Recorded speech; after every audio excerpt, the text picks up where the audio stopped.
Hey martial arts and fitness fans, this is Wing Chun Kid here. Today I'm going to show you 5 of the advanced Wing Chun exercises and workout that I do. Here, check it out. It's a combination of yoga and martial arts training. Are you ready? Here we go. Here's the single leg squat. It's a useful exercise to get really strong legs. Here's how you do it. First of all, let's do a regular squat. Just going down and up. So as you go down, put your hands out like this, straight, and come up, then come back. So from the side, just like this, and like this. So that's a regular squat with both legs. Now all you need to do is do it with one leg. So what you do is just lift up one leg, and slowly go down as far as you can without having this foot touch the ground, and come back up like that. Okay, and do that again. Breathe out, breathe in. Make sure you combine your breathing with your movements. From the side, you can do it like this. Another point is to keep your toes pointing straight, not outwards and not inwards. Okay, so when I'm doing the squat, my toe is pointing straight. So this way, leg up, hands out, down slowly, all the way. You can stick this leg out, point your toes like that, and come up slowly like this. So that's the single leg squat. Here's a couple variations you can do for the single leg squat. You can start adding some weights to your hand. A good one to start with is just a regular pole or a wooden bow staff like this one. So we're going to do the same thing, except now we're going to hold up the staff like this and do the squat. That. Wiggle your toes back and forth, turn it around, keep this nice and straight, and come back up with the weight. As you get stronger, you can add weight onto this.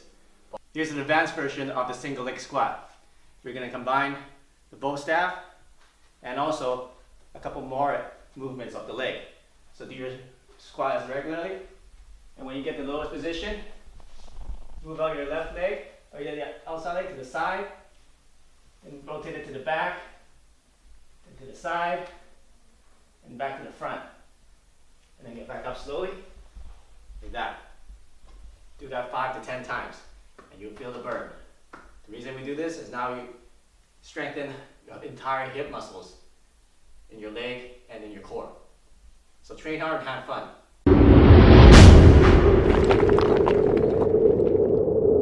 The side plank. A lot of people do it with just the hands, which is great, but we're going to do it with our knuckles. This is really good for Taekwondo training when they do their straight lead. Now you can use the side plank to solidify and strengthen your straight lead. We can do it on the ground. So how you do it, just start kneeling on the ground, put your fist down in the vertical position, stretch out your legs, the left one, and then put your right one underneath it. Now once you got this position, try to keep your body straight.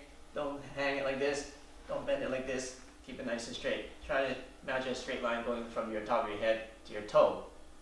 Then stick out this arm, raise it up as high as you can, and make a nice stretch from the fingertips down to your knuckles. You can do it holding a knuckle, or you can do it opening your hand, or like this. And try to feel it go straight across your back, like that. So that's a side knuckle plank, and train that and you get a stronger punch. A couple variations you can do is change the angle of your fist here. So we did the vertical one like this, but we can also change it to be horizontal like this. So try it out, and you can start training some other positions. So this is a horizontal punch, and you can do the same thing like this. So instead of doing it this way, you do it this way, horizontal. So put your fist horizontal like this, and then do it horizontal like this. If it's getting too easy for you, you can start adding weights, small weights to start with, and start doing it like this.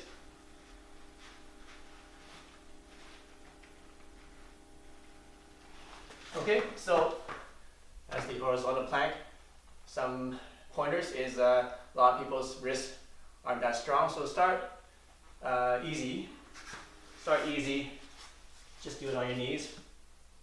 Get a stronger wrist. I prefer to get pads, something not too soft and not too hard, so that your knuckles won't be you won't get bruises on your knuckles as easily. So that's a side knuckle plank.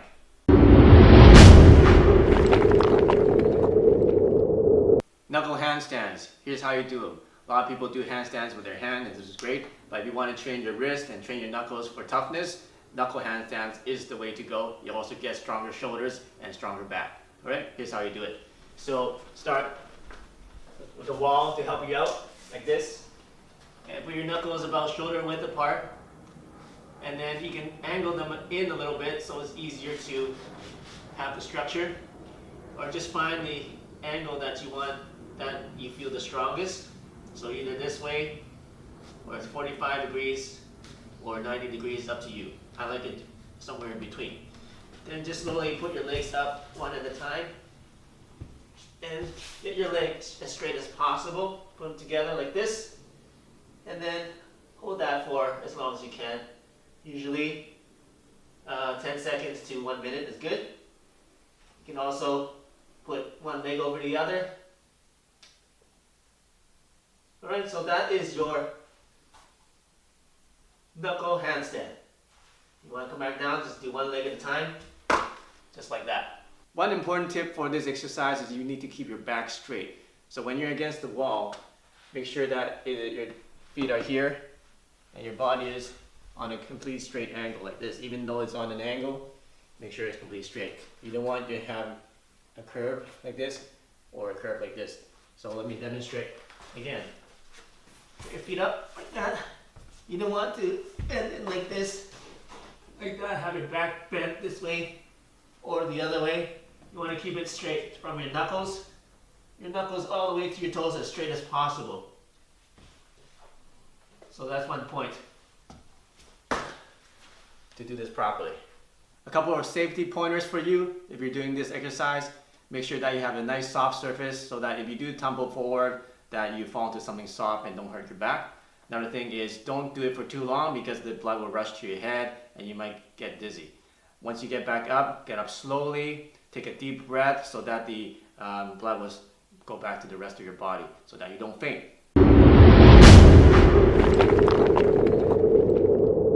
We're going to show you how to do the knuckle crow. Now you see a lot of people doing the crow. It's a yoga pose with their hands like this, which is great. But can you do it with your knuckles? Now here's how you do it. The easier way to train this, if you haven't done this before, is to get a block like this. If you don't have something like this, get a telephone book or just some towels is fine too. So you can start doing this. Before you do knuckles, obviously do the hand ones, but once you do the hand one, we're going to graduate and do our knuckles. Easier way to do it is to have your thumb here to help balance a little bit more, a little bit easier. So from here, you're just going to put our elbows behind our knee, like this, on the inside of our legs. And then we're going to just rock forward, and then put our head there so you get a nice balance and you're not scared of rolling over. Now once you get balanced, now just rock back a little bit, then you can get your head off the block, like that. Once you get good at that, then you don't need the block. See, my head is off the block now, right? Okay, so once you get good at that, do it without the block. You might want to put some padding here just in case you fall forward, doesn't hit your head on concrete or a hard floor. This is a little bit softer, so it's okay.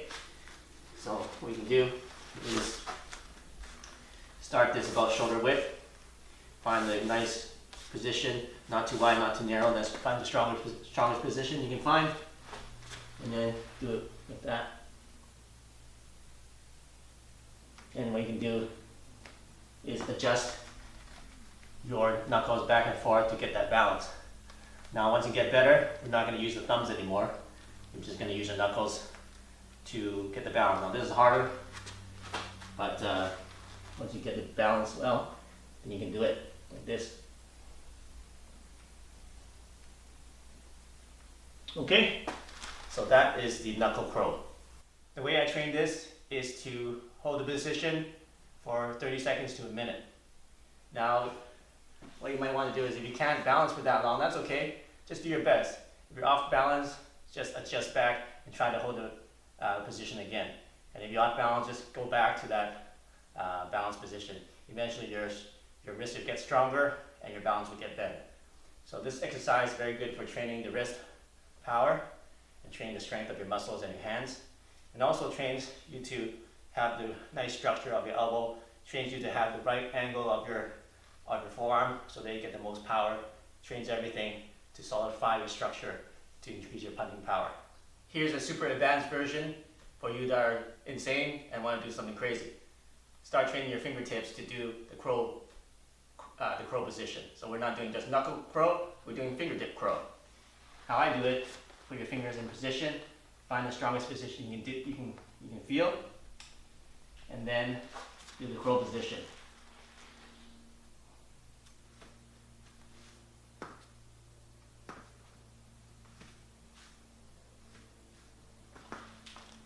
It's very difficult to get balance because your fingers are not as strong as your knuckles. So train hard, and you can start doing it for 1 second, 5 seconds, and start doing this advanced training. Now we're going to do the single knuckle push-up. This is an exercise you can do once you get good at doing a lot of push-ups. I say at least 50 push-ups without stopping. Then you can start doing single hand push-ups with just your knuckles. Here's how you do them. Get into a regular push-up position, and then expand your legs a little bit wider, like that. And then get nice and comfortable, feel a nice strong position. Now put one hand behind your back, and then go down on one, like that. And make sure you do good breathing while you're doing the exercise to get more strength and to have proper technique. Hey, thanks for watching my martial arts training and workout fitness videos. I hope you enjoyed them and use them to get stronger. If you like this video, make sure you check out my other videos that I have on my channel, and make sure you click the subscribe button right here to get the latest and best training and workout and self-defense training lesson videos that I have. So I'll see you soon in the next video.